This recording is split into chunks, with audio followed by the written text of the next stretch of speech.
Hey guys, what's up? It's Cubey time, and in today's video we're going to be doing an updated version on what is the best 3x3 on the market.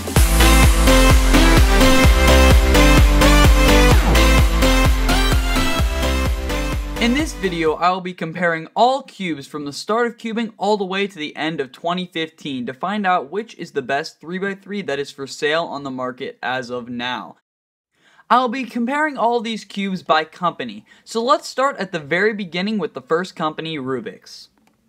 Now we all know that the best cube is not going to come from a company like Rubik's, but we can't leave them out considering that they started cubing as we know it now. They still have tried to make some pretty good speed cubes. Here on the screen, as you see, the Rubik's 2.0 is an okay cube, but is not good enough to be the best cube on the market. But we still have to be thankful that the Rubik's company made cubing possible. So now let's go to the next company that actually started making true speed cubes. The Diane company started speed cubing as we know it, starting their series off with the blocky Taian, which didn't gain a lot of popularity. They made the Guhong next, which is a revolutionary cube for its time, and was just overall amazing. It broke many world records, but had one problem, and that was popping. Then they went for a more stable cube known as the Lingyang, and this was a great cube overall. I loved the speed and the feeling of it. It overall performed very nicely for its time.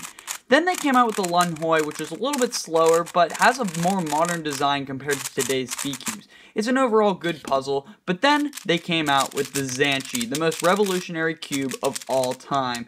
This puzzle was the most amazing puzzle of its time, but as of now is not considered that great. And then there was the Panchi, which was an utter fail by Diane. And now Fangshi with their three flagship 3x3s. The first is the scratchy and smooth Shuangren, which is obsolete today. And then the Guanying, which is extremely fast and scratchy cube, which is also not that great of a puzzle as of now. But my personal favorite, the Jiayun, was an amazing puzzle recently released. This puzzle is overall great and competes with the other higher ranked 3x3s.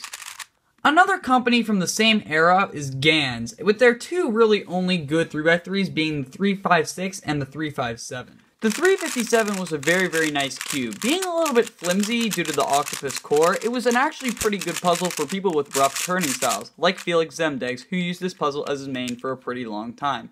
Next came the Gans 356, a new addition to the market. This puzzle is very expensive due to its complex mechanism. This puzzle has a very unique feeling and is also a very nice puzzle.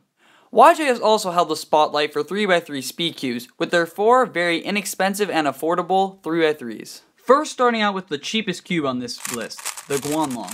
This cube has probably sold more copies than any other single puzzle on the market and is overall a great performer. Next to its brother, the Sulong, which is also a pretty good performer as well, but maybe not even as good as the Guanlong. Then came the Qilong, which is an okay puzzle as well, just a little bit more compact and sturdy due to its higher quality plastic. And then finally the Yulong, which is the best performer out of all of these three. Now we have all the Moyu puzzles, which we're just going to be focusing on the Long series, which includes the Weilong, the Along, the Hualong, and the Tanglong. First we start off with the Weilong, with its buttery smooth feeling. Overall, this puzzle isn't that popular today as a main, but overall it still stands up pretty nicely. And then here we have the Along. This is a pretty good puzzle, it's still a lot of people's mains, and overall I could say is one of the best cubes on the market. Then we go to the Hualong, which is basically an improved Weilong with a different feel. This is kind of a new release, and it's still a lot of people's mains, but overall, I really enjoy this puzzle myself. And then my favorite, the Moyu Tanglong, which is my main. This puzzle has a different feel from all the others in the Moyu company. Overall, it performs very nicely and is very controllable. So a newer branch off of the YJ Moyu company, known as Kong's Design, has taken many slots as the main speed cube for a lot of people. The Yu Ying is a pretty nice puzzle, but overall, it's not nearly as popular or as good as its brother, the Mei Ying. The Mei Ying is a great puzzle. It is overall very fast, it's super smooth, and it's many people's mains. I really enjoyed this puzzle.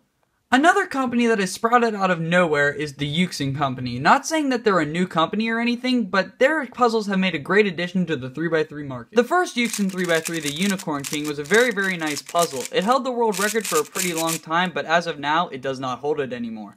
The Yuxin Fire, a newly released puzzle, is another great addition to the budget cube lineup on the 3x3 market. And the last company we'll be talking about today is Cubey. This company also has sprouted out of nowhere, not saying that they're a new company, but they have made some great puzzles. Cubey's first real speed cube was the Bullfight. This was the same thing as the New Island Lightning, but neither one was a knockoff of either one. It was a paid out deal, but this puzzle was overall pretty nice.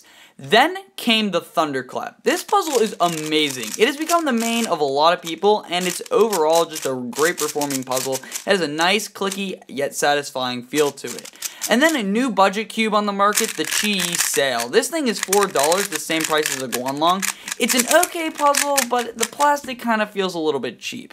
So out of all these cubes and all of these companies, I've narrowed it down to 8 cubes. Starting in the top left, we have the Chi Thunderclap, the Kong's Design Mei Ying, the Moyu Aolong version 2, the Moyu Hualong, the Gans 356, the Fang Shi Jiayun, the Yuxin Unicorn King, and the Moyu Tanglong. I say that any one of these puzzles are worthy for being the best speed cube on the market, and it's all to your personal preference. But this doesn't answer my original question. Which is the best speed cube on the market? I thought about it long and hard, and before you guys kill me about what my final answer is for this question, please take into consideration that this is just my opinion and leave down in the comments which cube you think is the best. But my pick for the best speed cube of the end of 2015, the winner of this comparison is the Kong's Design Mei Ying. Let me tell you why. First off, I have never met a person that does not like this cube. It performs amazing in every single category. It has over-the-top corner cutting in both directions, does not corner twist due to the sharpened off corners, and I enjoy the feeling. You can add lube to it to make it as smooth or as fast or as slow as you want. It's all to your personal preference, but this is my opinion for the best speed cube on the market. So I hope you guys enjoyed my take on what is the best speed cube on the market. Comment what you want to see next on my channel, and as always, thank you guys for watching. Bye.